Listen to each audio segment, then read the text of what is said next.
RCI's longest running continual series is the Night Owl Championship. Tonight, the 10th season goes live right here at Donington Park in the United Kingdom. Hello and welcome. I'm Jesse Lee, around with Ted Edwards as per usual to bring you continuing coverage of the Night Owl Championship late on a Saturday night.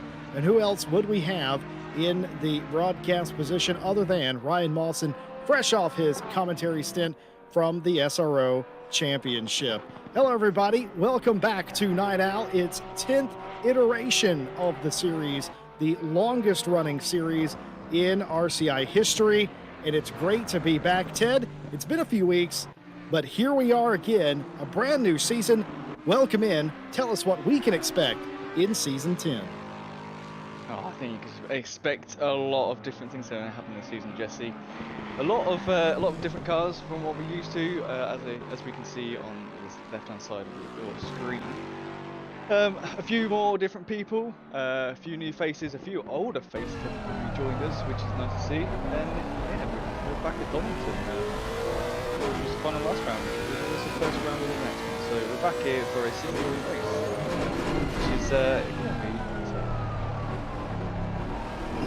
Well, it's going to be action-packed. Of course, we've got the normal goodies that you might expect, random pit requirements in the series, and on top of that, we've got a lot of drivers here that we haven't seen in quite some time. We saw Ryan Renoir driving around and a couple of other cars. Angel Inestrosa is back in the series. Miguel Martin's picture here, the DCC Motorsport car, the 62 Audi in the series. And of course, you may have noticed if you were with us for Season 9, we had Stewie, aka Benjamin Heilman, behind the cameras for that series.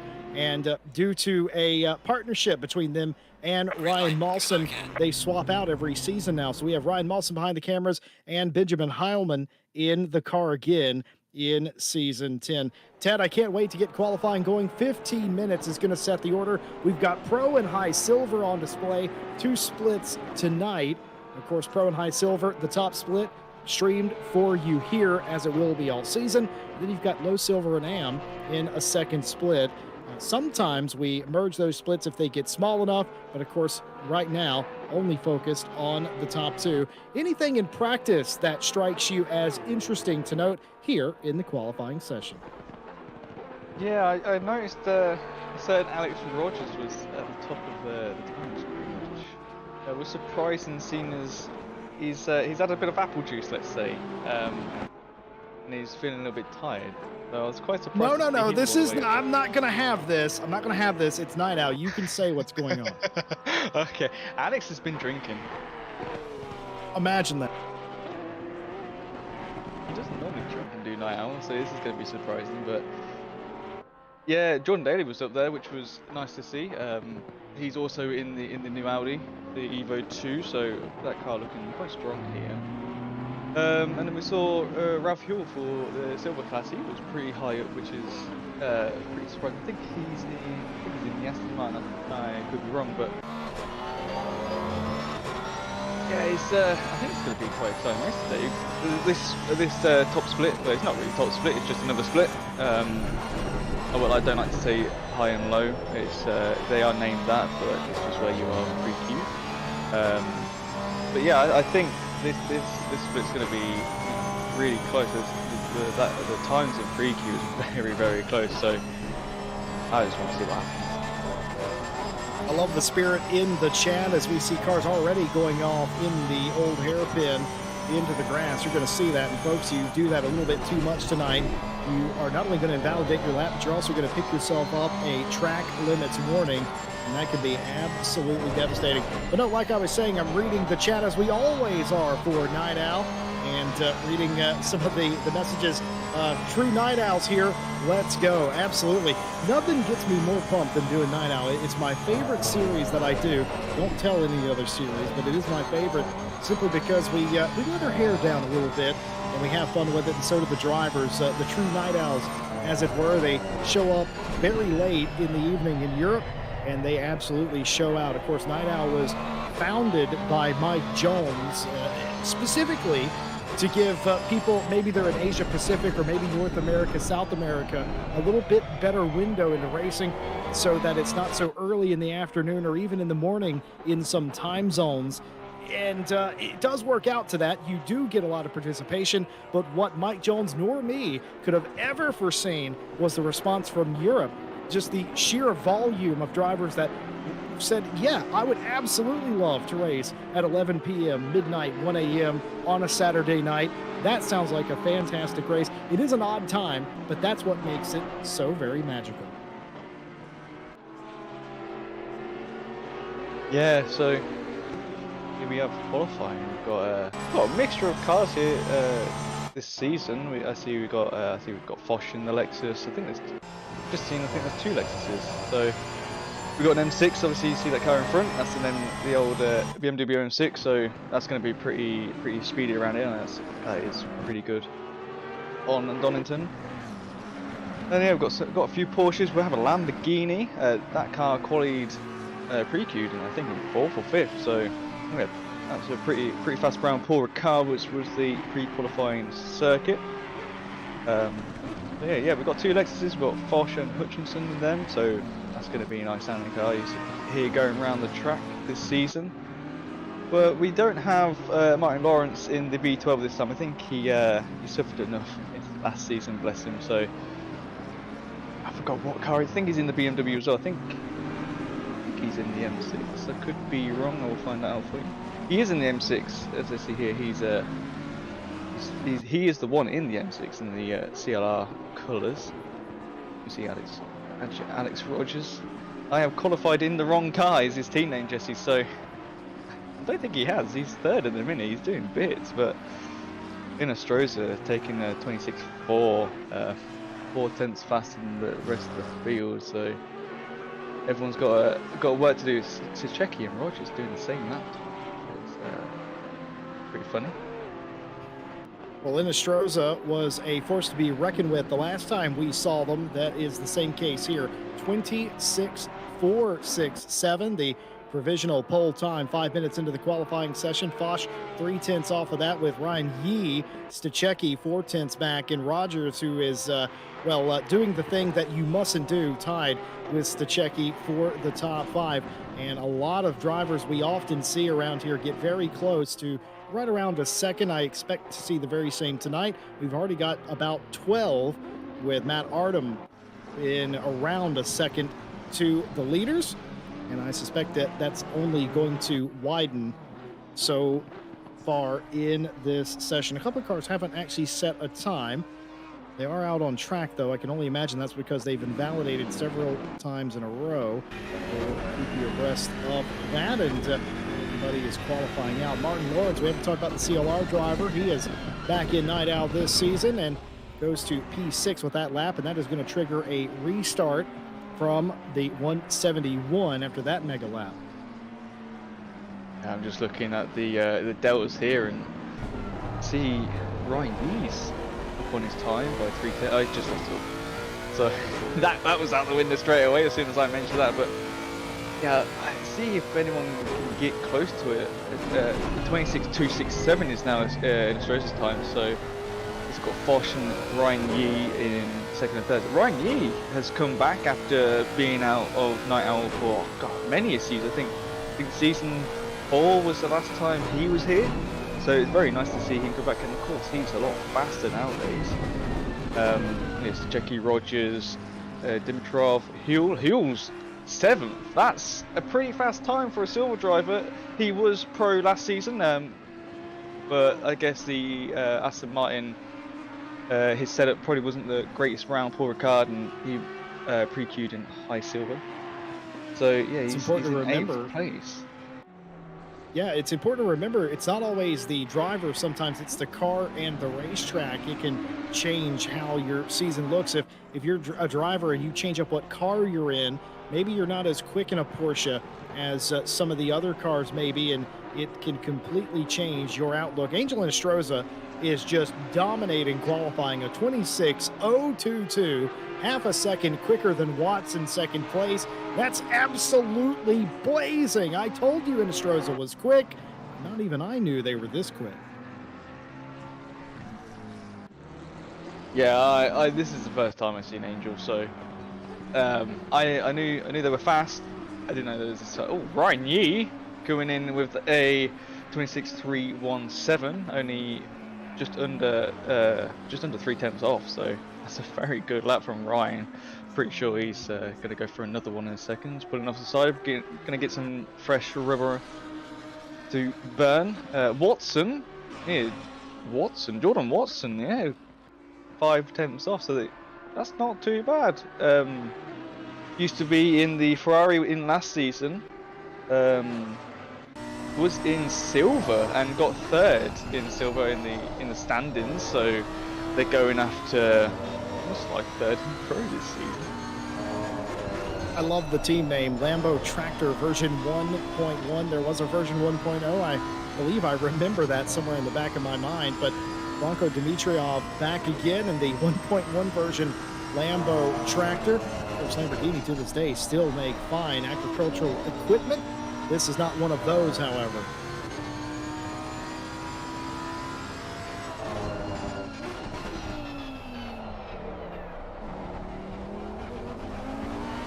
Well, qualifying in the final 5 minutes of the qualifying session. The question becomes, can anybody take down Nestrosa up front? They've taken 2/10 out of it, or at least Ryan Yee has, up to P2. Sorry for interrupting, Ted. Please do go on. I say Lamborghini. We had one last season. I think it was Renoir. Renoir's back as well. That's another driver that's been here, there, and everywhere. And I don't think finished last season. It was either season 9 or season 8. But they were in the Lamborghini, didn't finish. I guess they weren't feeling it, which is fair enough.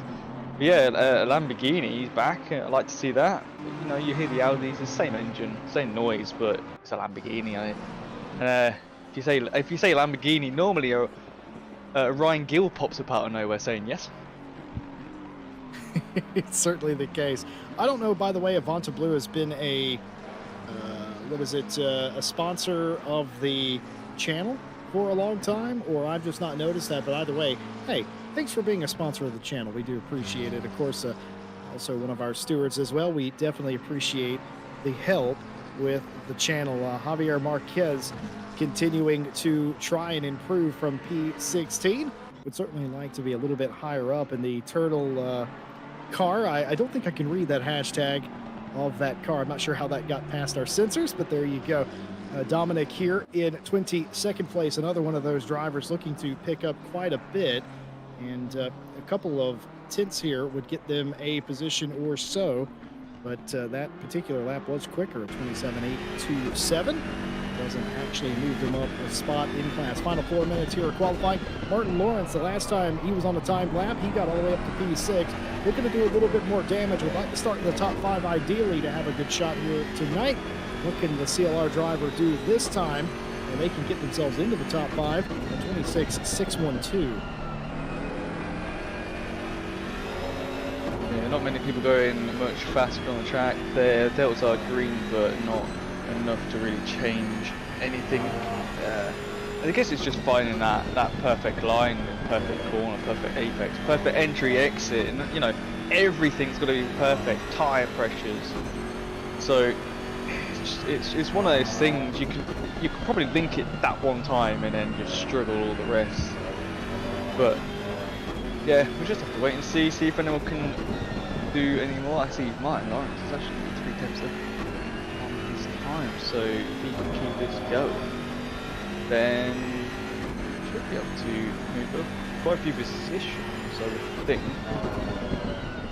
But you know, we are commentators and we normally curse it, so just have to wait and see.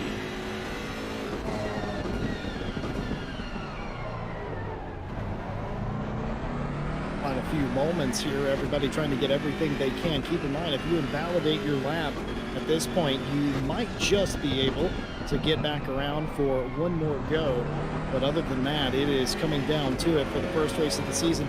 There's such an extra weight put on qualifying well and racing well in race number 1. It sets you up for the entire season.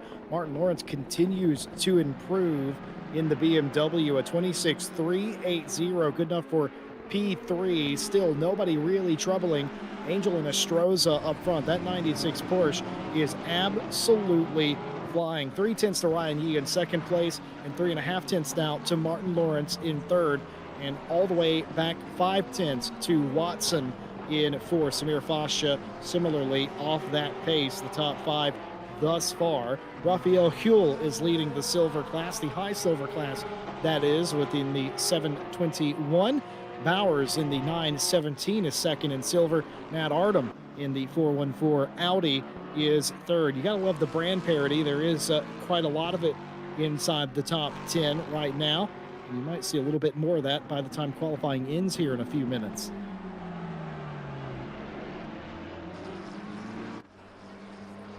Yeah, I just noticed Angel went faster again at 26.012. So they are just walking away with it. It's pretty funny to see, but it's pretty nice to see. Just, you know, knocking a little bit off your time each time. It's quite satisfying for any driver, really.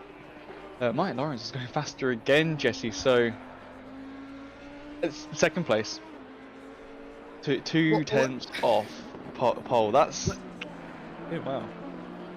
Let's think about it. As Ethan Scott goes quicker as well, a 27.120, 16th place, and that'll be all she wrote for their qualifying effort. You know, with the progress that Martin Lawrence has done, they were 6th, and then they were, 3rd, and now they're 2nd. One more lap, surely they'll be on the pole position then. They've only got 30 seconds left, so Martin's just got to make sure he gets every corner right. Ryan Yee is up on his time, only by 1/10 of a minute, which doesn't move him anywhere. Not many people actually up high on their times. Ryan Yee's, where is he at the minute? Here he comes. Where we put him? But yeah, still sits in third with a 26.295, so you know, just under 1/10 off of Martin's time. That was an improvement. That was a pickup for Yee, but not enough. Yeah, it's just not enough. The same with Sacheki, just did a 26.420. Gotta love that number. Um, has just gone faster. So has Rogers, sitting in 10th. Huel has just gone faster, 26.817. So sitting up there, out of the top 10. I think that would top 10 would have been very nice for him. But sitting up there with the pros is all what you want, especially coming from pro last season, and now he's sitting in silver. So still shows he has pace there. Just obviously the pre-Q didn't favour him. Dimitrov improves on their lap, a 26.567. All these cars coming to get the end of the session. Inestrosa parked the car before the end of the session. Lawrence came through without an improvement. Ryan Yee still on the course. They were one of the last cars to get a lap in before the end of the session. We saw Dimitrov come through. Stachecki is in the pit lane, and Samir Foch is going to bump Dimitrov back one spot. Foch up to P6. Here comes Ryan Yee, the last car on the grid, coming to the line. And we'll show you the results of qualifying here in just one moment. Well, that is a spirited first qualifying session, utterly dominated by returning driver Angel Inestrosa. Yeah, and Ryan Yee showing that, been out of the game for a few seasons and come back and says, yeah, I still got this. Here are the results of qualifying. Inestrosa quickest of all in Sector 3. Martin Lawrence quickest of all in Sector 1. Ryan Yee pretty much sandwiched himself between the two of them with the quickest third sector. You love to see that among the top three. That usually makes for good racing. Of course, Stachecki was fourth. Watson in P5. Foch, Dimitrov, Renoir, Billen, Rogers, your top 10. And Huel did qualify on pole position for high silver. Ethan Scott got second place in high silver. Bowers down to third in that class. And the rest of the field scrolling by right now as we get ready to go to the grid. Ted Edwards, as we sit on the grid and pontificate, time to ask you the all-important question. Inestrosa looked fantastic. We saw Alex Rogers was quick in practice, didn't quite get it into qualifying. A lot of fast drivers up near the front, especially inside the top 10, I would say. Who's your money on for race number one? It's Jesus, which is Martin Lawrence, if you don't know by now. Yeah, I think Martin can have this. It's the M6 around Donington. It's pretty good. Obviously, Angel in the Porsche doing amazing. Obviously, they are very quick. As if anyone knows them, then I didn't, but now I do, and they're quick. So, yeah, I think Martin's got a challenge, but I think he can do it. He's won many races in the M6 before, so I can see it happening again for silver. I think Huel's got this as long as he keeps it on the track and he's okay. Doesn't make any incidents, doesn't get a drive through. Then I think he'll have first and silver. So it's them two, Martin for pro and Huel for silver. Welcome everybody in who joined us mid qualifying. A couple of things from the chat that I found quite humorous was Jordan Daly says that they botched their qualifying run. I can tell you that Mr. Heilman has been in our private chat and said that he did the same thing. And another humorous comment, hi from chat, says, you were on the SRO broadcast this morning. How are you not exhausted? I love sim racing, and it's just a lot of fun to be a part of. First of all, thank you for watching both broadcasts. Thanks for being with us here late night on the RCI TV channel. We do appreciate you being here and watching the broadcast we were doing a little bit earlier as well, or that I was doing with Ryan Mawson, I should say. And for now, though, 1 hour of racing. Of course, it's night owl. You get the random pit requirements. The drivers are told day of what those random pit requirements are. Ted Edwards, as the keeper of the keys, what are the pit requirements for race 1 of season 10? I've been pretty easy on the drivers for this race. It's only a 1 liter of fuel required, and that is in the 53-minute window. So you have to do a mandatory pit and take that 1 liter within the 53 minutes. So I think it comes on about 3.5 minutes in, and then it will close 3.5 minutes before the end of the race. So they've got plenty of time to do a pit. And there could be all sorts of different strategies. Pit early, pit late, pit in the middle. Who knows? But yeah, I think that's just going to be nice and easy for the drivers this time around. It's going to be that kind of race. It's going to come at you hard and fast, and that's what you expect out of Donington Park. It's a fan favorite racetrack. The drivers tend to like it as well. It's a old school feeling circuit that it accommodates modern cars of any variety and motorcycles as well. It's one of those rare tracks, Donington Park, that can pretty much do everything. You can shorten it down, take the hairpin off of it, and it becomes a nice little touring car track as well. You can put the boot on it. You can have endurance races here. You can race your motorbikes, formula cars. You get the picture. It has been modified over the years. It has never lost its charm or allure, and it today continues that legacy with a full grid of cars to open up Night Owl's 10th season. Ted, can you believe we are on the 10th season of Night Owl? It's almost impossible for me to believe. Yeah, I've been in since season 2, so I've driven up to, I think it was the beginning of season 8, and I unfortunately dropped out of that one. And then, no, season 7, sorry, and then I took over from Mike, being the admin of it, and here I am. Yeah, so 10 seasons has gone. It's pretty hard to try and find which tracks you want in the championship, since you've done all of them, and you got to try and space them out a bit.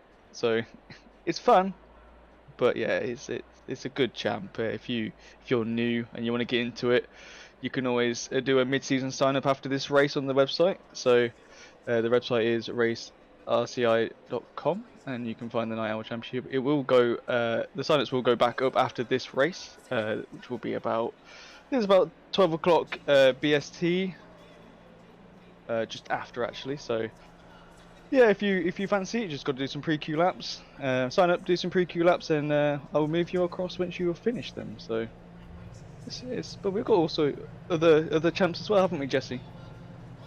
We sure do. And of course, the signups for the new Thursday Championship, GT4 and Touring Car Mixed Class Racing, that also open as well. And you've still got a few precious hours, I believe, to sign up for the British Masters Championship. That starts this Monday. I think signups close tomorrow evening. I'm pretty sure either that or it's tonight. But either way, you got precious few hours to sign up and do your pre-queue for the British Masters Championship, British cars, British tracks, etc., and so forth. I might have messed up what that series is about, but it says it in its name, doesn't it? It's going to be a fantastic series, all things considered. And, well, one of the perks, of course, of having the race admin in your broadcast box is you're never wanting for information about the series. Mr. Ted Edwards, it's a pleasure to be back with you here today and this entire season as well. Yeah, thank you. It's a pleasure being with you, Jesse, and a pleasure being with Mawson, our season 9 silver champion on the cams. So I was wondering who was going to bring that up first. He won by 2 points over Thiago Silva, and unfortunately Silva was not in this series.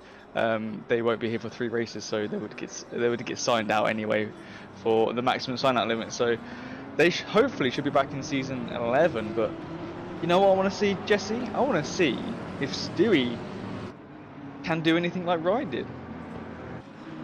Well, of course, Ryan Mawson, a fantastic racer in his own right, was in a car that, well, let's be honest, wasn't his favorite, to be completely honest and brutal. I think you would agree. And even still, to win the championship, and I'm pretty sure he won that by an point. I don't think he won that by multiple points. It was so close. I screwed up the final points in my head simply because I didn't account for the bonus points.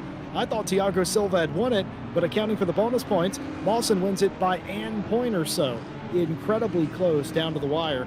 Like you said, Mr. Heilman, who was with us behind the cameras for season 9, they're switching off. It's going to be interesting to see how they go about this. I have to say this for Benjamin's benefit. That car has an anime on it. And I say that about all the anime liveried cars, but that's definitely an anime. Folks, season 9 seems like a distant memory. Season 10 on the doorstep for going green. We're happy to have you with us here on RCI TV. A big thank you to our partners. We'll tell you more about them after the race tonight. 1 hour, 1 mandatory pit stop during the pit window. But for now, 1 more hairpin and 1 front straight is all that settles these drivers apart. What will it look like as they get down into Redgate for the very first time? Angel Inestrosa dominated qualifying, but has CLR's veteran Martin Lawrence, race car Jesus he's called, down the outside of him. It's all about the start here. Waiting for the lights, a long way down the front straight, 2x2, and there they are, released for the first time. Inestrosa gets a nice jump, and that's going to require the CLR driver to go to the outside. No, he isn't. He's going to go to the outside. He's going to pin Angel to the inside of the track. They're going to be side by side at a red gate. Oh, Martin already putting the pressure on Angel. And first place, there you go. Straight away. Oh, there's a drive-through as well for Angel. Angel has, I believe that's in an in-game drive-through for being out of position, Jesse, on the formation lap. That would almost have to be. There's nothing from the stewards. We do welcome our live stewards in. We do have live stewarding again for Season 10. We thank them for staying up late and keeping the race fair and safe, but that is not what's happened to Inestrosa. That's why Inestrosa got such a great jump. They were out of position. A drive-through for the 96 for being out of position on the start. That has given this race to Martin Lawrence for the time being. Inestrosa has 3 laps to make that pit stop. Otherwise, they will be disqualified. Ryan Yee's going to cycle into second place. Can Yee do anything about Martin Lawrence up in front? What an absolute gift from CLR to have their car not only leading the race anyway in earnest, but to not have Inestrosa breathing down their neck. Heilman's trying to make short work of the back half of the top 10 here, as that was a pretty decent start. One car off into the chicane, but other than that, that was a pretty nice start. I think that was Daly. Someone's already into the pit lane. Obviously that's Inestrosa doing the drive-through, but I think Daly's in 23rd, so I don't know what's happened with him. I would like to know if we have any replay of that. Or that could just be the timing. Oh, he's in 20th, so something happened. Oh. Inestrosa's not in the pit lane, Jesse. They are on the grass. Very interesting. So that was the 96 then. That was what that was. The 96 was the one off into the chicane there. The Fogarty S's, as it's called. A very strange start from a couple of cars here. Incredibly strange circumstances. Martin Lawrence has a 1.6 second lead on Yee. Stachecki right on the back of them. And even further in the back, Ryan Renoir back in the series in the 732. Looking at Alex Rogers, equal equipment here, the 119 and the 732. I feel like different vision capabilities though in these two different cars for different reasons. Yeah, so we just heard that the 96 used the wrong pit entry, maybe used to a different sim that has the other Donington pit entry, so that's a bit of a yikes, unfortunately. Apparently Daly lost it on his own. I'm guessing Daly lost it through the chicane. I know he was having a bit of problems there. He's quick round here in the new Audi, but he struggles with the chicane, so maybe it's just instead of... Hold on a minute, Ted. Are you telling me that Inestrosa took the old touring car pit lane on the back straight? Yes, this is what has come from Tom Bryan, so apparently they used the wrong pit entry. I kid you not, folks. I was literally talking about this, was it this week or was it last week, about using the old pit lane as an accident, as muscle memory from when that was the pit lane that you used to take. And I cannot believe that has actually happened in a race. A first for me in my broadcasting career. I've never seen it happen during a live race. I've seen drivers joke about it and do it during a practice session, but never in a live race. That is absolutely mortifying for Inestrosa, because now they still have to serve that penalty as well. And that might have also invalidated their lap too. That might have counted as a track cut and put them a lap down. Regardless, they might be 2 laps down is what I'm getting at.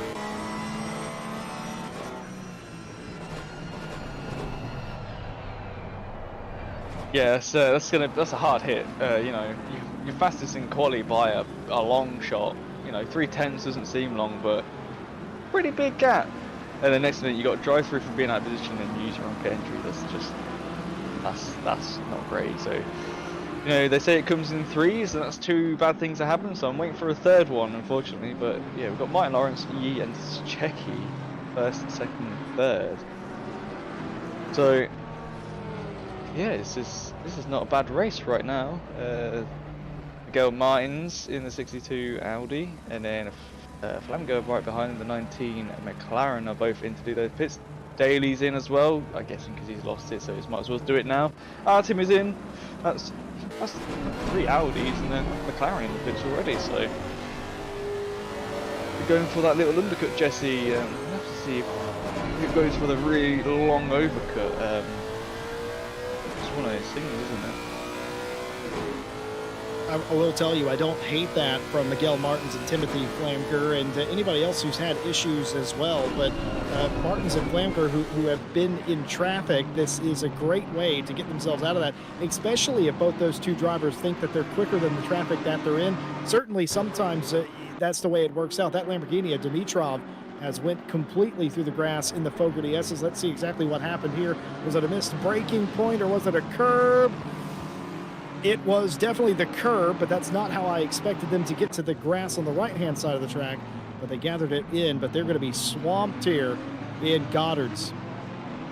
Yeah, that was an amazing save from the 70, just keeping it out of the wall. Because there's on that little green bit on the second bit of the chicane there's a big dip, and as you saw, it unsettled the rear of the car, and normally you just end up going straight towards the barrier.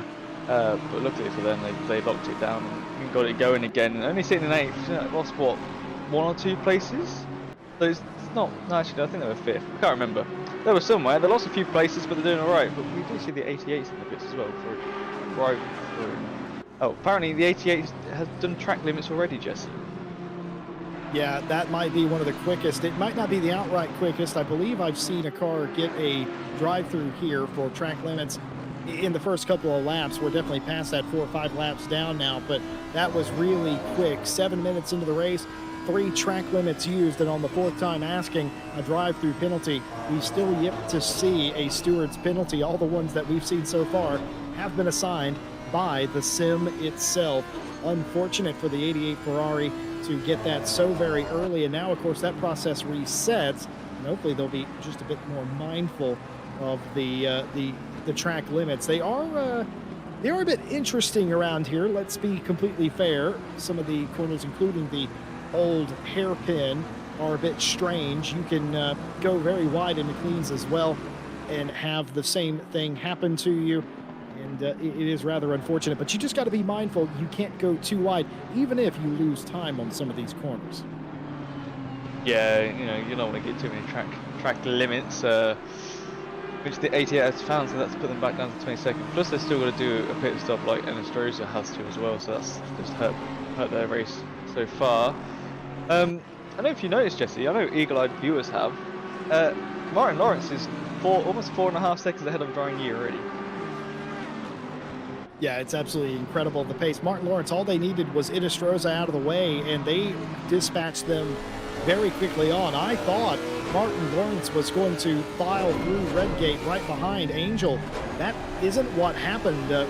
Lawrence charged into that corner around the outside, knew that if they could hang around there, by the time they got to Old Hairpin, they could fight for that spot, and that's exactly what happened. It was done and dusted by the time they got to that point. It was brilliant stuff, and it was only then that we noticed the drive-through penalty. Unknown if Angel was distracted by that, or maybe Martin Lawrence just had the race start of their lives.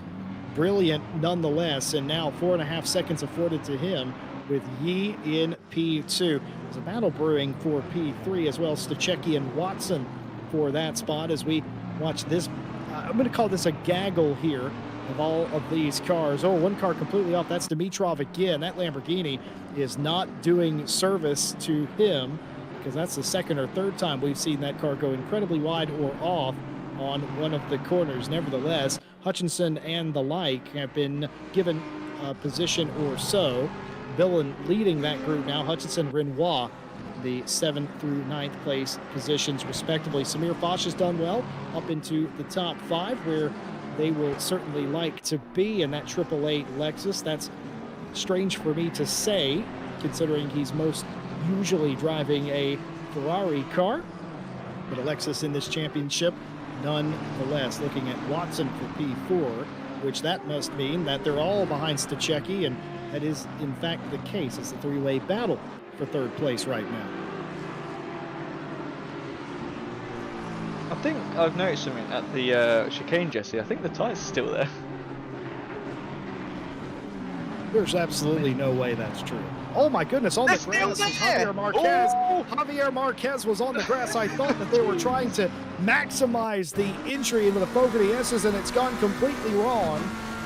The original camera shows it, but you'll see it here too. Just trying to get as much as possible, getting over the other side of the curb, bouncing on the curb, and there's no way to turn or get the car into the corner whenever you don't have the grip. Several positions lost for Javier Marquez early on in this race. A momentary mistake turns out to lose several spots. This is the battle I was talking about. That's Stachecki in the 144 McLaren and Watson in the 147 BMW. And right behind them is the 888 Lexus of Foch. What's Foch going to do here? I would assume sit here and watch the outcome of this fight and pick up the pieces. So Stachecki won last season in Pro, first place, with Foch in second and Billin in third. Obviously Billin's not here, but Stachecki now under pressure from Watson and Foch. Watson got third in silver last season, so they've gone from silver to Pro, and they're doing really well. Sticking with Stachecki this time round, and obviously Foch sitting there just watching, got front row seat at the cinema. And then Paul Rogers is 2.8 seconds behind with, oh no, Billin is here. So, sorry, Billin is here. I forgot I had him back in today. He's just dropped some places as well. He lost it to Hutchinson. So yeah, so you got some fast guys up here, and then you got a bit of a gap, and some more, and a little bit more of a gap. So it's not too bad at the minute. You got some fighting going on, which is nice to see. There is a yellow flag somewhere. I'm not too sure. Oh, Jesse Lee has some. We have some penalty reports coming in. I'm going to read them off to you. Yes, we do. Yep, very spicy penalty reports indeed.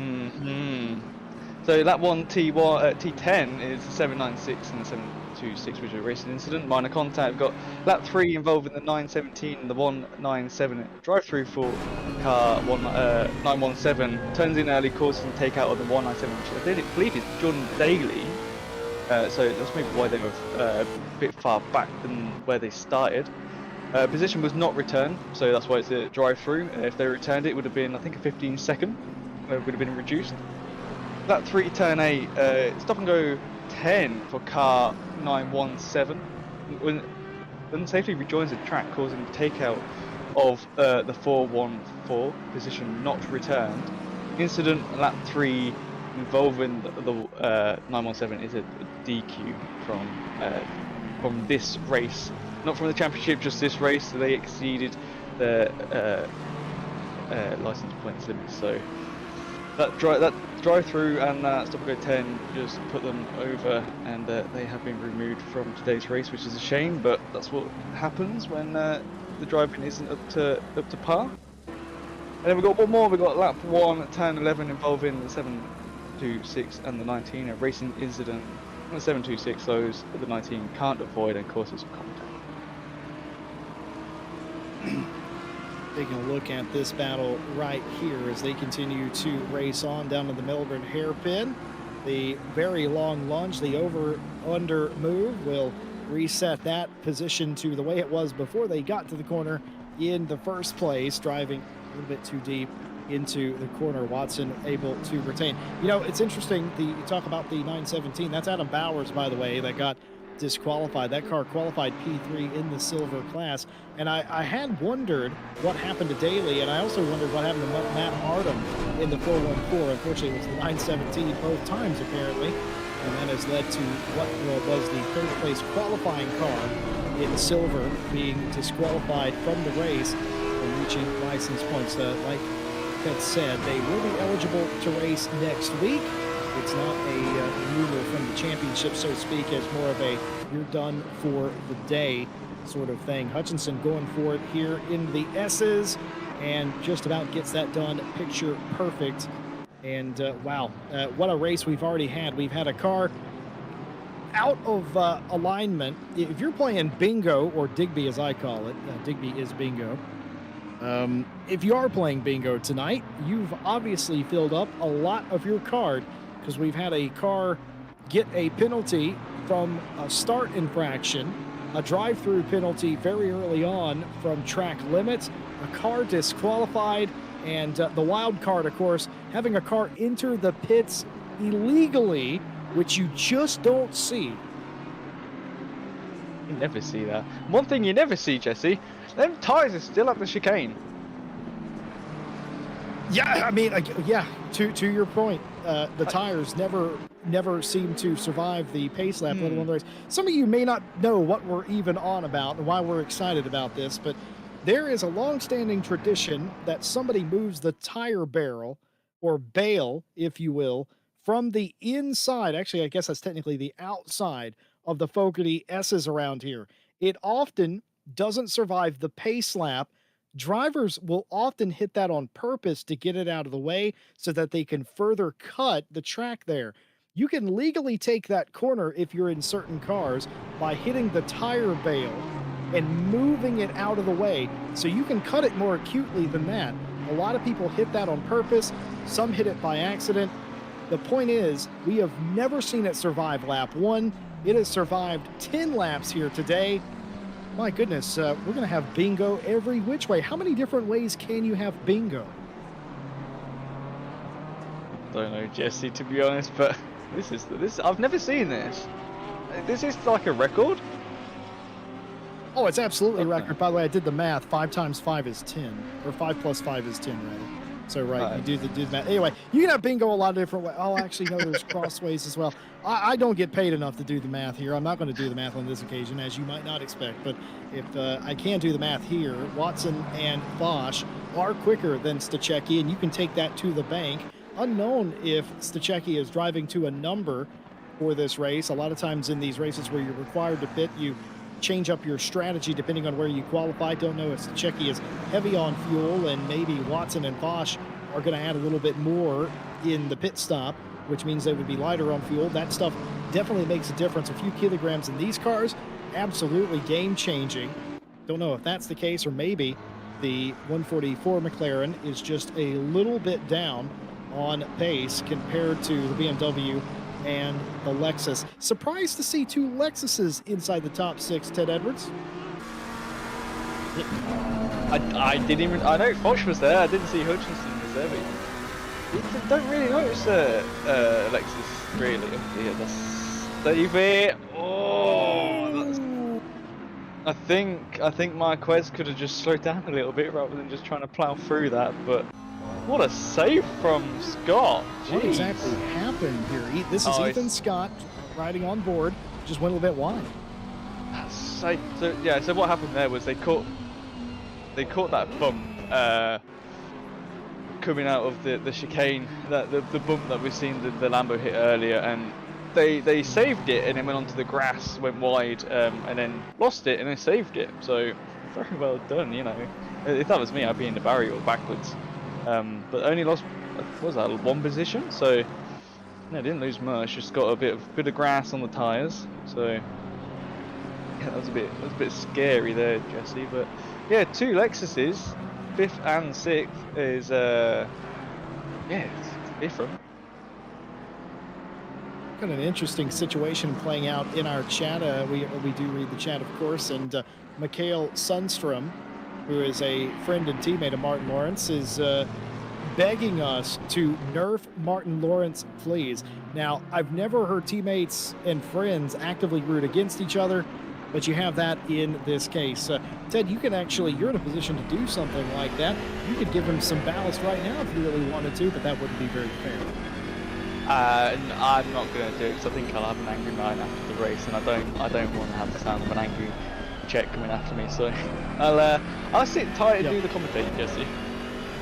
A smart and wise decision above all else. Martin Lawrence is just dominating so far. With Inestrosa out of the way, it has been all Martin Lawrence and Connection Lost racing. The 171 dominant, 6 seconds plus, continuing to gap Yi. Can Yi do anything to close the gap, maybe in the pit stop that is required? Several cars have already completed that. Dimitrov, who was struggling a bit inside the top 10 in the number 70 Lamborghini, has come to pit lane, but the leader of the cars that have pitted is Benjamin Heilman. That car came in quite early on. We talked about Miguel Martins, and I'm not sure if Heilman pitted on the same lap, but they certainly pitted on that lap or one of the following laps for sure. And they have been at the front of the cars that have pitted ever since. I'm quite curious how that strategy is going to work out. I don't hate it. Again, Heilman was right outside the top 10, and if you're stuck behind traffic, especially in the Porsche, it does make sense to come in, and I would love to see that undercut work for the hashtag It Happened Again team. I don't know what that hashtag is in reference to, but nevertheless, smart move in my opinion with the undercut attempt. I've just noticed here, Anastroza was 500th off of Martin's time last lap. Martin's done a 26.422, and Anastroza's done a 26.470. So Anastroza's still trying to take that fastest lap away from Martin. You know, he's still going to get some points. I think it's 2 points for fastest lap. So. Might as well. My goodness, I can't read kanji that well, but I can sound some of it out. And Heilman continuing to try and lap around here quicker than Dimitrov. I think that 70 Lamborghini has a little bit more pace at this particular venture of the race, and I wonder if that's strategy on Heilman's part that is causing that. The early pit stop, of course. This is for position, equal position as well. We know Dimitrov was running right around 9th or 10th place, so you can imagine Heilman being in the same place after all the pit stops are conducted. You have to do that, of course, all the cars that haven't been in the top 15, that is, in the next 35 minutes. Plenty of time. We haven't talked about the weather at all, and that's because there's nothing bad to say about it. I feel like that's the only time you really talk about weather. But it's been absolutely perfect, and if you are thinking about visiting the UK, definitely doesn't rain here at all. It's perfectly sunny though today. Track's been just perfect. Optimum 18 degrees C. A very lovely day. Yeah, it's definitely a day that you want to see a lot in the UK. But you know, it's been raining I think it's been raining the past 2 days. But before that, it was nice and hot. We're pretty hot over here, Jesse, which was quite nice. And then it cooled off again.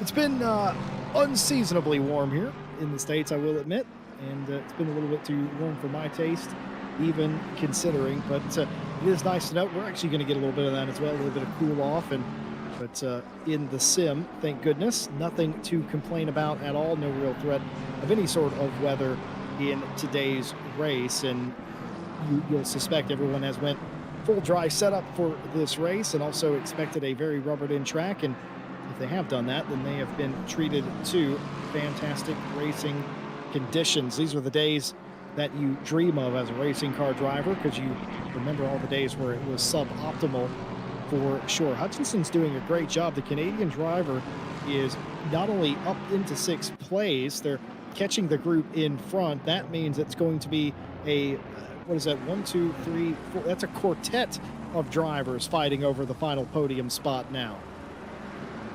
Yeah, it's quite nice to see everyone following each other in this race rather than being too split apart. Obviously, Martin's almost 9 seconds in front of Yi. Yi's almost 7 seconds in front of Sacheki, or just over 6 seconds in front of Sacheki now. So Yi's pretty comfortable, Martin's pretty comfortable. Sacheki is not pretty comfortable right now when he's got 3 drivers breathing down his neck. How wide can you make a 720S, do you think? I can make it pretty wide, Jesse. If you go sideways, it makes it even wider. I think you win the race though. I don't think Stachecki has any interest in going wide. It's been an excellent defense so far, and it has been a defense. Don't think it hasn't been from Stachecki. This is very much deliberate, knowing that maybe the cars behind them have a little extra pace than they do, but not giving any weakness or any sort of point where they went offline. A lot of people will argue it's hard to pass around here. I'm going to disagree with that. I think it's quite easy to pass. It's also really easy to mess up a pass, which is what I think they mean when they say it's hard to pass here. It's hard to pass somebody and stay in front of them as well. You can make a move. We saw Foch make a move on Watson earlier. That's kind of what I'm talking about. you are afforded opportunity to do so. Making it stick, though, that's quite another thing. And Watson has played this very calm and cool as well. Saccheki's done great defensively, just getting enough of a lap time to make sure that the BMW behind can't get any sort of run. And on top of that, everybody behind has been playing very nice as well. But as the queue grows, the impatience will rise as well. What's put a smile on my face today, Jesse? It's Watson sitting in fourth in pro. That lad has come like leaps and bounds from where I've seen him in Night Owl before. Obviously, like you say, he came third in silver last season. That was the whole of silver. That was low and high because we combined it midway through. And we'll probably combine this one as well, depending on how many drivers we have through the season. But he's gone from third in silver to now sitting in fourth in pro, and yeah, he was in the Ferrari last time, which is a good car. Now he's in the M4 this time. He's doing amazingly, and also can't forget Huel, who's sitting in ninth and first in silver. He's doing amazing as well. But yeah, just Watson's just really is showing us what he can do. Sure is. I mean, it's one of those stories. We always seem to get those here on RCI TV of a driver that starts out, maybe they're an AM driver, and in a season or so they bump up to silver. And Watson is the ultimate expression of what that can be. A pro driver, and not only a pro driver, he's not in 15th place as a pro driver. He's inside the top 5. He is trying to get a podium spot here. He's battling some great drivers. Samir Foch, Hutchinson, by the way, who just passed Foch. This car is coming in the 726 Lexus. That Canadian is not going to be denied. And if you can get past Foch like that, who, by the way, is a hard driver to have to pass, I don't know what Watson and Stachecki are going to do. Because in my opinion, the hardest of the 3 to pass was always going to be Foch at that particular juncture. I wonder what Samir is going to do in this case. Will they pit near the halfway point to get themselves out of traffic? I am surprised nobody in this train has done that, tried the undercut thus far. They all are trying to make the pass on the racetrack. And as admirable as that is, I wonder in the back of my mind, how much time are they losing doing that?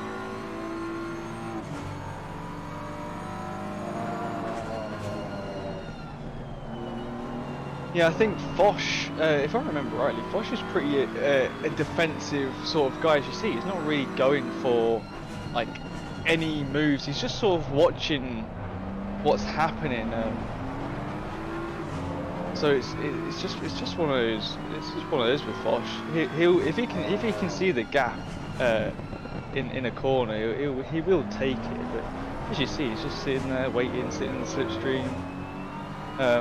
Because he knows, even though Hutchinson's passed him now, even though he's lost a position, he's still sitting there. He's not got away from the pack. So yeah, we see Enestrosa still got to do their pit stop. They are overtaking people, but they are already people who've done their pit stop. So just have to see if they can get anywhere really.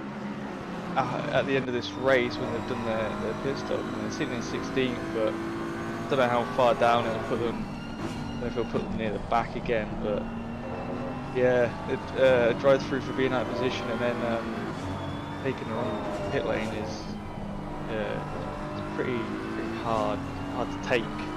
I definitely wouldn't be very happy with myself. I don't know if I'd be still racing, but yeah, it's not been a bad race so far, Jesse. Half an hour in.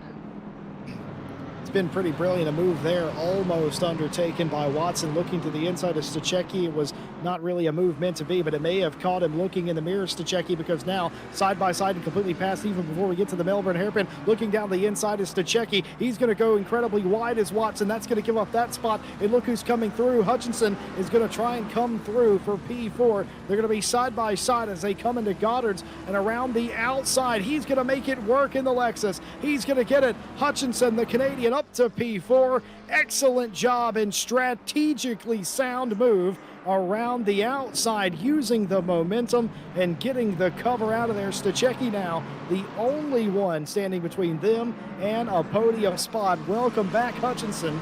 and almost welcome to the podium. Stuchecki, though, nobody has got by them thus far. Is Hutchinson the one that can make that happen? I thought Watson had that pass made, but not so fast into Melbourne. Yeah, sorry, I'll get my words out, Jesse. Hutchinson, it's just come out from 6th place, and just said, I'm gonna overtake these guys now. And oh, hello, Stuchecki. I'm a different Lexus.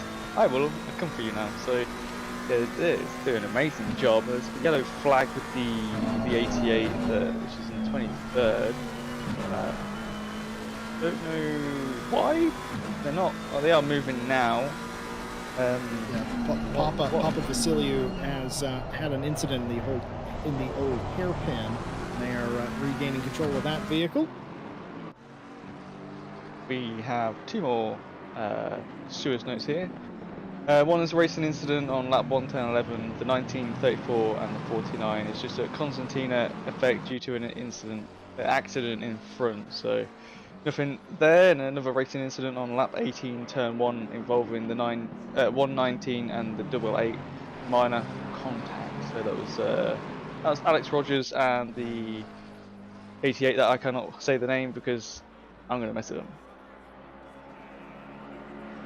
Well, Martin Lawrence is having a fun night. He's not racing anybody, but he doesn't have to be. It's just a brilliant drive by CLR. And Ryan Yee, I suspect, is also pretty happy with 2nd place, but also slightly bored. No threat from behind and losing time to the car in front. Yee will be, like I said, happy, but also slightly bored with the race so far. You often see that. We interview a lot of drivers, and the 2nd place driver is the most common one to say, yeah, it was actually quite boring. We weren't really racing anybody all day. And the situation behind them, though, very much hangs in the balance as Watson, who made a move on Stuchecki a lap or so ago, found themselves shuffled back 1 spot. Hutchinson in the 726 Lexus up into the 4th place spot. Still no move on Stuchecki. Stuchecki proving to be a very nice defensive driver, just getting enough off of every corner to keep that path from happening. Keep in mind, Watson was basically around the 144, but ended up getting repassed by Stuchecki after a very wide maneuver, and Stuchecki kept it really close to the inside of the Melbourne hairpin. Our good friend Seb Brunier had an interesting fact for us earlier, that the McLaren is actually one of the wider, if not the widest cars in the series. And Stuchecki, that will be music to his ears. That's pretty interesting, that. Hutchinson, Jesse, started in 15th. Bearing in mind, obviously, a few drivers that were in front in qualifying have now pitted, so that would be Heilmann and Dimitrov. They've pitted. That I think would have been in front of Hutchinson, so he's probably just had the free air rather than fighting. That's how he's caught up to the pack of 3, which is now a pack of 4. You're looking for a move out now. He's being sensible. Yeah, so he's had the clean air to catch up while the 3 in front of him fighting. So yeah, he's doing bits there, Jesse. I've never heard of this driver before, but yeah, it's pretty good going for him. Pretty sure Hutchinson has entered races before, and I don't know if this is their first night out or not, but otherwise, welcome in. And it's been a very prosperous race. Number 1, qualifying just barely inside the top 15, and this is a brilliant move. I can't say that I don't like this. This is pretty brilliant. Hutchinson into the pit lane to the attention of his team for his mandatory stop. Must have realized Stuchecki, passing Stuchecki might have been taking a little bit longer than he would have liked. Keep in mind, he drove all the way through. He passed Bill and Rogers, Foch and Watson, and has decided now is the appropriate time to pit, trying the undercut of all the other cars in the line. New question, who's going to blink next? Is Foch going to come in? Maybe Watson? Does Stuchecki cover them all off by coming in themselves? It's a numbers game, and everybody is playing at the table tonight. Oh, a bit of a wiggle there. Was that Watson getting completely sideways? Samir Foch going down the inside, but Watson is able to cover it up just enough and get back in line. and they all cycle out single file. What have you seen, Ted? Hutchinson's got a drive-through for speeding in pit lane. Well, that is a Watch the slide. replay of Watson Jeez. getting completely sideways there at the top of the circuit, but a drive-through penalty. Or is it a drive-through for speeding in the pit lane, Ted? Yeah, it's for speeding in the pit lane. From Mawson saw him come in, accelerate like hell, and then slow up. So he's obviously the pit limiter didn't come on, or just forgot. Yeah, he's got drive-through. So I think that's knocked him down at least 10th, maybe. Because the drive-through is it's not quite long here. It's quite short, to be fair, but I'm gonna say about 10th. I'm not too sure where everyone was, but that's gonna hurt him very much. But we'll just have to see what happens. But Martin has also come in, if you didn't notice. I'm not sure if you said that. I didn't notice Martin Lawrence was in. The leader of the race has pitted, and no dramas there. Hutchinson with that drive-through penalty, that's more rare. Normally you get a stop-and-go 30. Usually you get a stop-and-go 30 for significant speeding. I think the sim will disqualify you if you speed above a certain number. I think it's 20 Ks or more. We do not recognize the disqualification, and we retroactively give them the old stop-and-go 30 like you would used to get. We feel that that's more of a fair penalty, or the stewards, I should say, feel that's a more fair penalty, and I would tend to agree with them. You still can get a drive-through, though, and that's usually for more minor speeding. It's possible that they didn't get on the limiter at the right time. They maybe not got on the limiter at all. They might have been in second gear and hit the limiter and thought that they could hit the gas again. These are all common things that can happen, but other way, the penalty given to Hutchinson, they have served that penalty, and they're 19th now. They might even drop a little bit further back. So we will not see the 726 contend for a podium here today. My word, has the opening round of season 10 of Night Owl been very interesting. A lot of talking points, including this, a little argy-bargy down into the Melbourne hairpin. Dimitrov going side by side and rubbing fenders with the, that wasn't Billen he rubbed fenders with, that was that the 37? A McLaren. Yeah, that was the Right, you are. 37. Yeah, it was. Dominic Yeah, what's the Fekete co- there, not sure What's the they contact? appreciated that. Oh, absolutely. They definitely rubbed fenders into the apex of that corner. I need to put my glasses on, Jesse. Yeah, that's not how you overtake, I'm afraid. So we'll just have to see what the stewards say about that. I don't think it's going to be much, if that. I don't think it's a racing incident, but after wait and see, we have our lovely stewards working hard. Well, I say working hard. It's not been that bad today, Jesse, for a night hour race. No, it really hasn't. It's been pretty by the book, really. There's been a couple of major penalties, but beyond that, there's not been a whole lot to look at. I think a lot of the drivers have been minding their P's and Q's for the opening round. It's like the first day of school, everybody. You want to make a good impression for not only yourself, but for everybody else. So you sort of mind your manners a little bit more than you might otherwise do at the end of the season where points are tight. Dominic Fekete doing the, I would say, almost safe strategy there, just letting cars go, as Heilman, who we said earlier was one of the leading cars, if not the leading car of the cars that have pitted. Well, Dimitrov was right behind him the last we checked in. Of course, Dimitrov has continued to gain spots, most recently getting by the 37 up to P11 at the moment. More cars are going to pit. They're going to continue to gain. And for a car that was a bit uneasy, if I'm completely honest, it was the best strategy, the very, very early undercut, and I think it's going to work an absolute treat for the driver of the 70. So the 70 didn't make contact with the 37. The 37 just moved out in time, apparently, from one of our stewards. Oh, wow. I saw a wiggle from the Lamborghini, and I assumed that was due to contact. My apologies. And then obviously the 37 moving out of the way of Benjamin Harman's way is very sensible. You know, they're sitting fourth in silver, massive gap to Pimlott, who's in fifth. You might as well play it safe and just let the pros get on with their business. And you know, the last thing you want is a contact. You both spin around and get a bit of damage. And, you know, the 37 still had their pit to do, and they've done that now. You don't want to be repairing damage with a pretty big lead that they had. I'm not sure what they got now because they've 7.7 seconds lead from 54th in silver, so that's pretty big lead to be fair. And we see Martin Lawrence up to 6th. Everyone in front and 4 cars behind still haven't done their pit stop, so this got 16.5 minutes left. Yeah, Martin did sort of a midway stop.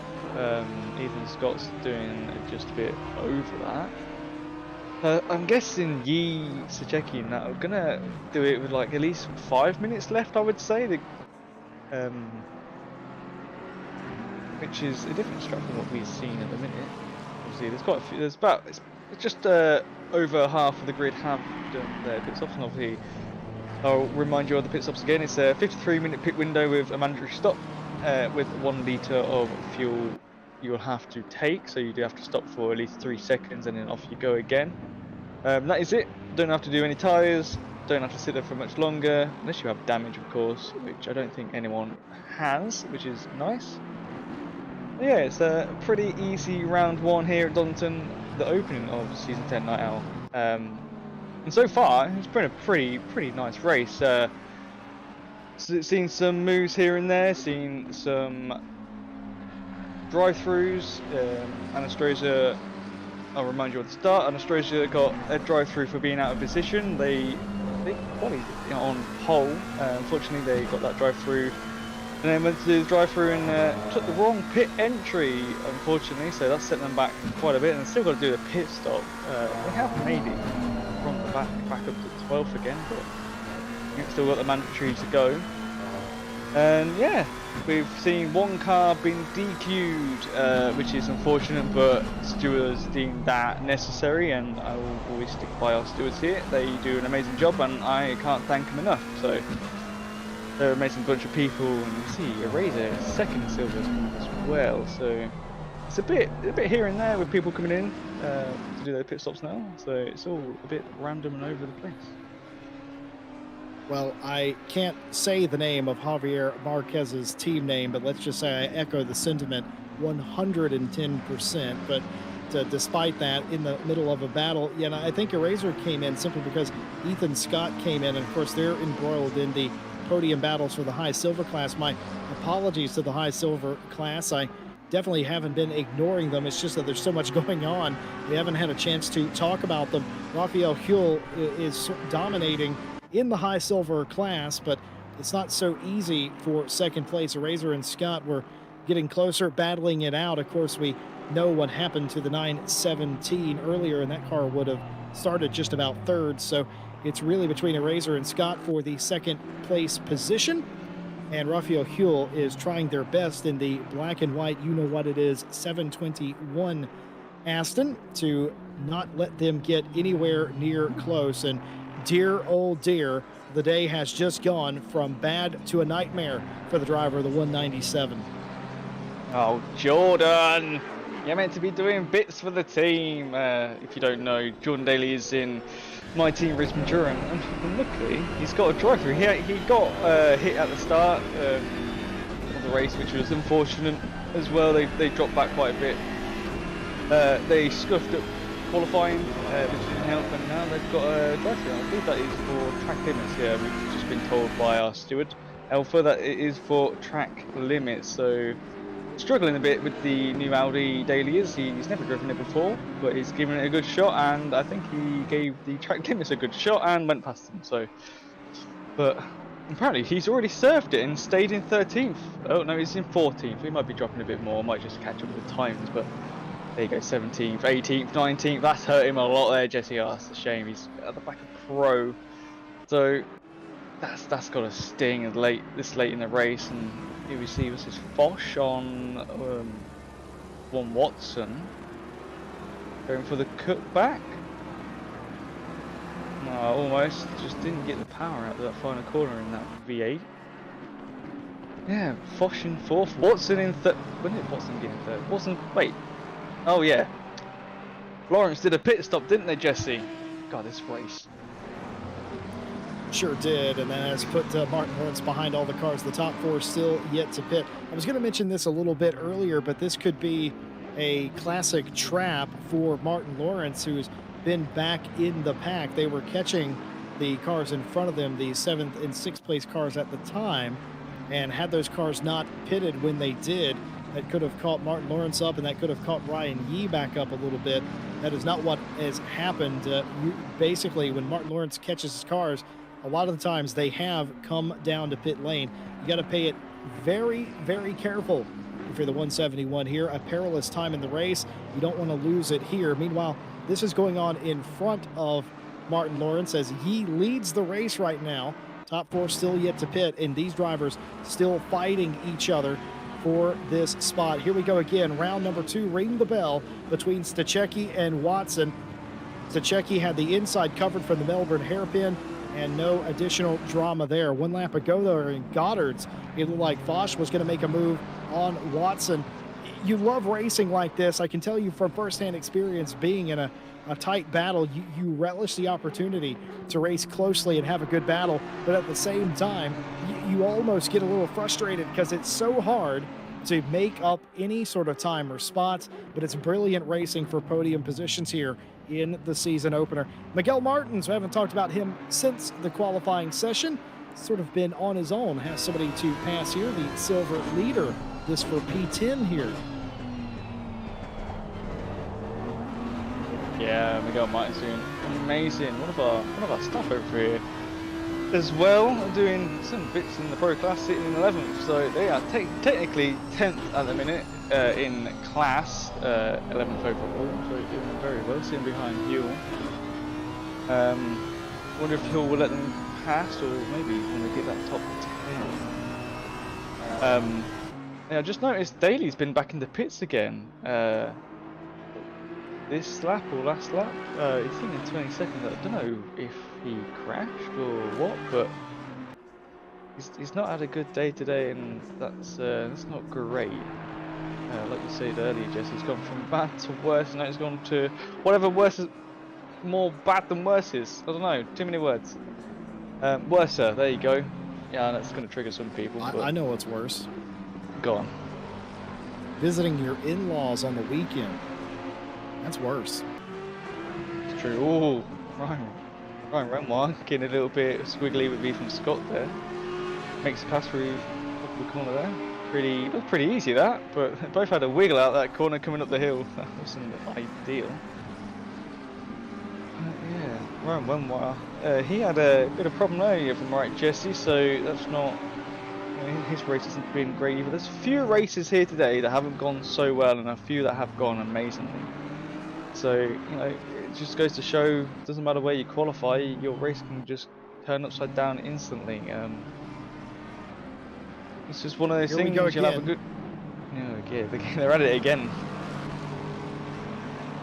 That tire bale is still there, and I know on a lot of other people's screens, because it's a physics object, it has moved around, but on everybody's screen that we're aware of, yes, it might be turned over, but it's still on that corner. And that has never happened before. For us, it's still perfectly where it should be. But look at this. How many more times are we going to see this? It's been a fantastic fight here with no collisions, just great racing. And you wouldn't know it by seeing it, but these drivers, all of them, Stachecki, Watson, and Foch, have all traded these positions a few times. It's just unfortunate. They've all went back to how they were running prior to those passes, not able to close the deal, so to speak. And that's how we've gotten ourselves here. The only problem is Watson now finds themselves with a 5-second penalty. Ted Edwards, what's going on with the 147? Yeah, so this the 147 got a 5 seconds for excessive dive bomb, leading to avoidable contact with the 144. So that's the checky. That was lap 30, turn 10. So turn 10 was the Miami Vice hairpin, apparently is what is on this sheet. I'm not sure that's the right corner name. I've grabbed the wrong one, Jesse. I've grabbed the stewards one. No, the stewards are always right, and that's correct for the stewards. This is what the penalty was for, and that's interesting. Oh, he would have got away with yeah, it. Okay. I don't recall seeing that the first time. That might be because I'm... Yep. If Watson just... Yeah, if Watson just let off, then he would have got away with that. You know, he wouldn't have got the position. He still didn't get it anyway. But yeah, that's such a 5 seconds. It's a hefty one. You know, you look, you see Lawrence is only 5.7 from them, which is about 6 and a bit. But Watson's still got to do his pit stop, so he's got to serve that 5 seconds in his pit stop, which is going to put him way back. I think Harman and Rogers might be in front of him after he comes out, and here he comes in for his pit stop. Poor guy, he's done so well. I think he could be my driver of the day. Yeah, I know Lawrence is running off with it, but he's in an M6 at Donington. Who cares? But yeah, Watson is just showing us that yeah, he is pretty much a pro pace. Don't know in the championship, but around this track definitely. By the way, reading our mind, ACC manager in chat says that don't you wish that you could have multiple viewing angles from one ACC client? Absolutely reading our minds here. It is a lot to keep up with and a lot that you would love to see that you unfortunately can only show one at a time. There are ways around that, of course, but none of which in the easiest manner that ACC manager was talking about earlier. By the way, some of you have levied interest in what Mr. Ted Edwards said, talking about the Miami Vice hairpin. Our stewards, they like to have fun. I mean, they steward the race, and it's a thankless job, and but they have a unique sense of humor, and occasionally they like to rename some of the track's corners, and they do that for a lot of the different races. It's, again, Night Out Championship for the fun of it, of course, and they Americaned up this particular racetrack, I think, to poke fun at me one time. And the Melbourne hairpin, that's too Australian, so they renamed it the Miami Vice hairpin. And of course, you also have, instead of Red Gate, which is turn 1, it's the Golden Gate. And old hairpin is the new hairpin now. You kind of get the point. Mac and Cheese is turn 7. That used to be McLean's. Again, stewards have a nice sense of humor. Yeah, and they only posted that one, so that's the only one I grabbed, and I didn't realise, because I don't learn track names. I just learn the corners. And you read that out loud without fact checking. I don't care. It's funny. Yes, Ted, but you're in a box with somebody who very much does. I'm sorry, Jesse. Welcome to Night Out, baby. Yeah, it's back again. So 7 minutes 50 left. Not long. Still got Yeast checking. Unfortunately, anyone wants to do their last ones to do their pit stop. We've got 4 minutes and 10 seconds left. Renmar has a drive-through that is for track limits, and we have another penalty here. No, it's not a penalty, it's a warning from the stewards. It's lap 32, 10, 11, and 7 in the 211. A warning for 211, avoidable contact under blue flag. So a little bit risky there. It's definitely not what you want to see on a sheet of paper, but these things happen, and at least it was only a warning and not any penalty. So, by the way, I just want to go back to that previous contact. We saw the contact between Watson and Stachecki. I think if Watson goes down to the Melbourne hairpin and he goes straight through, or he doesn't make contact or spin Stachecki at all, or influence the 144, I think they let that off at worst a warning because there wasn't contact. But because there was contact, that changed the language and the position of Stachecki's car. I think they had to give a penalty there. Even with the dive bomb, without contact or a half spin by Stachecki, I think that's a warning at absolute worst. We're going to see this again. The dive bomb and then that. Without that last bit, I'm pretty sure they wouldn't have let it go, but they would have just warned Watson. I think contact above all else is what caused a penalty. And unfortunately, it was a penalty, but it was only 5 seconds. And if these two, Stachecki and Foch, continue to hold each other up a little bit, you just don't know. 5 seconds late in a race, it may sound like a lot, but you're losing a lot of time a lap having to defend like Stachecki is or attacking like Foch is. It's not out of the question. Ryan Yee, the Canadian driver in the number 7 backmarkers car. I feel like they've rather messed up their team name for this particular series with how well they've ran today, but leader of the race in, so is Stachecki in the 144. Samir Foch does not come into the pit lane, and that will promote Martin Lawrence up to P3. He's only 3 seconds behind Foch, but of course, Foch has to pit. Samir Foch will inherit, and has done, inherit the lead of the race. 2 minutes left to pit in the race for the Vroom Esports 888 Lexus. Yeah, it's pretty Vroom today, Jesse.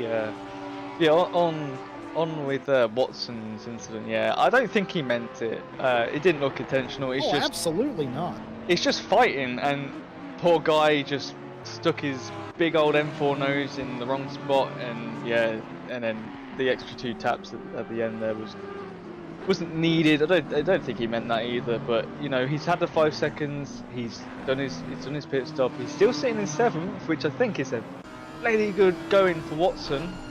As I say, coming from silver to pro is amazing. Oh, this is. Ooh, Ardom's gonna get and spun again. around here. Several contacts. And a again. third, Oh, a fourth contact from the BMW. Was that Neil Pimlott? That was Pimlott. Yeah. So Pimlott's just done the same thing as what Watson did, but worse. He kept going. I don't know.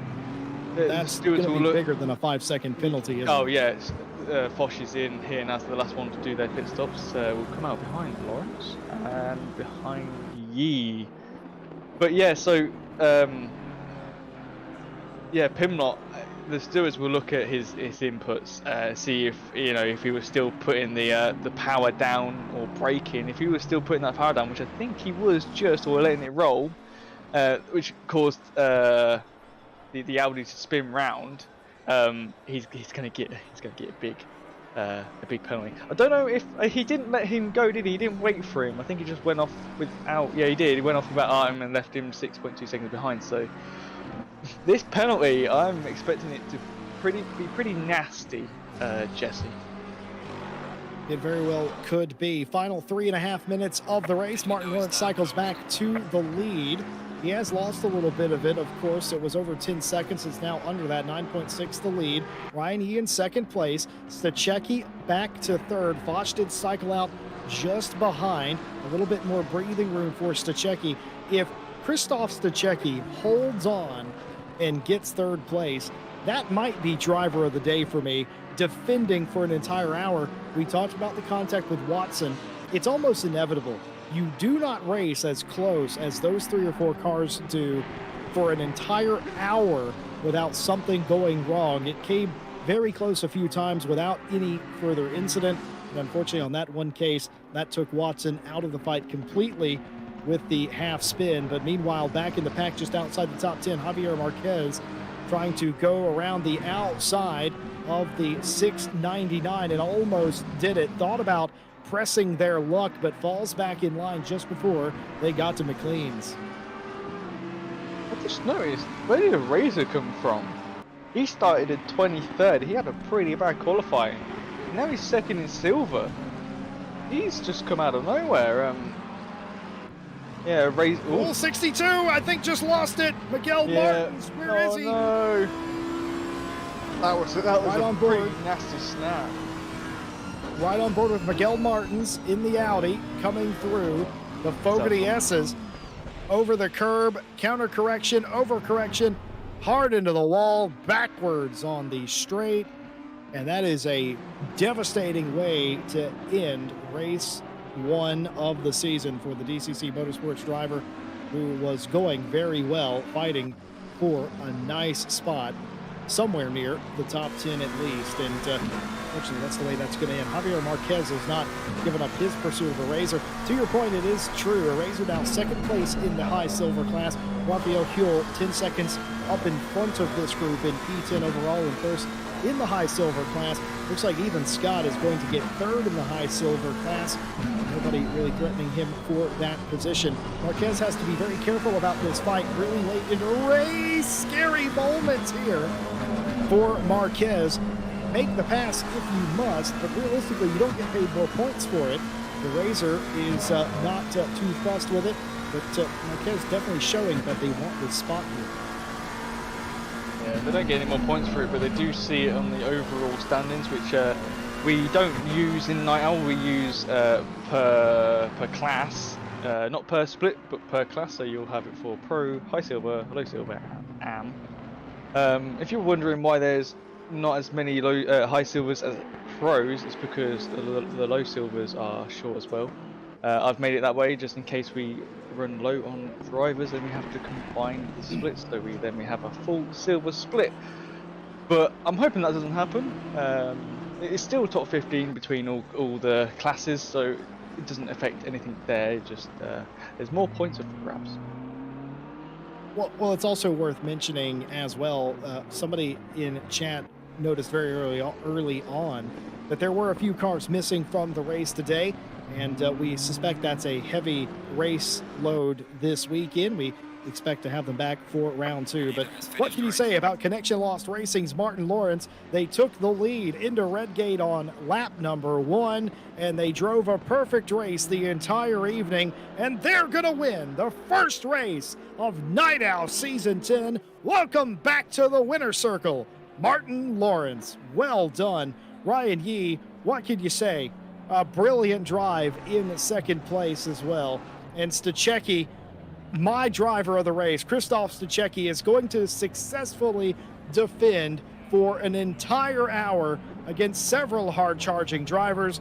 Stachecki third, and a brilliant one at that. Foch does get credit for fourth. An excellent drive. Dimitrov, after all the early troubles, out in the top 5. Heilman sixth. Watson will come home 7th. Rogers, Billen, and of course, Raphael Huell will win the high silver class, unchallenged today as well, and a brilliant job to bring that car to the flag. John Arazer, a big mover, and well raced by the 699 Racing McLaren, a deserved second. Behind them, Inestrosa, actually in front of them, Inestrosa finished 14th as well. Decent recovery from Angel. Ethan Scott taking the final podium spot in the high silver category. Race started with a bang and it ended with a bang. I think, Ted, that bodes very well for season 10 coming up in the future. Yeah, it was a brilliant race today. We have got something back from the stewards about the contact in the Melbourne hairpin, sorry, with the 211 and the 414, which was I'm and got his name. Martin and Pimlott, sorry. Pimlott got a drive-through and a 5-second because he got 2 warnings, so it was increased to 5 seconds. So he has got that and will be given to him after the race. Well, the results of the race confirmed. 24 cars started the race. As best as I can tell, 23 of those cars finished today's race. Martin Lawrence, absolute epic job. CLR, I did not expect them to hang it around the outside of turn 1 on the opening lap of the race, especially after being beat by Angel so heavily on the jump, but it didn't seem to matter. CLR not going to be denied, leads it the entire way to the checkered flag, and that's how this season starts. Wonderful race. We saw some thrill spills, some chills, a lot of drama early on with a lot of penalties that were ACC assigned. It calmed down and we had some brilliant racing. The fight for third place was absolutely sublime. Well, folks, if you like what you saw tonight, don't fret. We'll be back with you next Saturday night to bring you race number 2 of this very young Night Owl Championship. And of course, if you can't get enough racing, maybe you want to sign up for yourself. We got a couple of championships open to signing up right about now. The British Masters Championship. That series will start on Monday. There is still time to sign up to that championship and get your pre-queue done this weekend before the first race this Monday. That race, of course, will be live streamed as well. You won't want to miss it either way. The Thursday Championship was announced this Friday and is now open as well for signups. That's going to be GT4s and touring cars, both on the track at the same time. Mixed class racing returns to Thursday. You have a couple of weeks to sign up and do your pre-queue for that series. And of course, after the Monday British Masters Championship, we'll be back with you on Friday for the continuation of the Friday GT Sprint Championship. As I already said, Ted, myself, and Mr. Mawson will be with you on Saturday night for round number 2. Ted, if it's anything like it was tonight, I can't wait. I'm counting down the days. Yeah, and don't forget it's Bathurst next Saturday, so gonna be an interesting race. It's going to be very interesting indeed. Well, of course, we wouldn't be here if it wasn't for you at home. We appreciate you spending a little bit of your Saturday night with us. We invite you to like, subscribe, hit the bell. Don't miss a single race we do. You're going to want to be there. You know you are. And on top of that, a big thank you to our partners as well, racedepartment.com, your source of sim racing news and information, AK Informatica for providing our server solutions, Driver 61. You can get 25% off your driver coaching by using our discount code at driver61.com. Driver coaching can make you a better and faster sim racing driver. It has been proven by several of our admins here, including Mike Jones himself. His driver coaching, in my opinion, led to me getting a trophy of my own.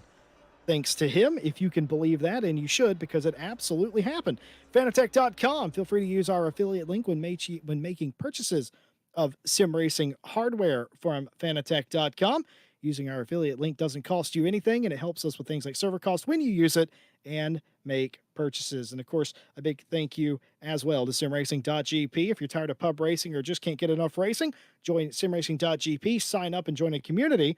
Signing up is completely free to do. Ted Edwards, final thoughts on the opening round of Night Owl Season 10.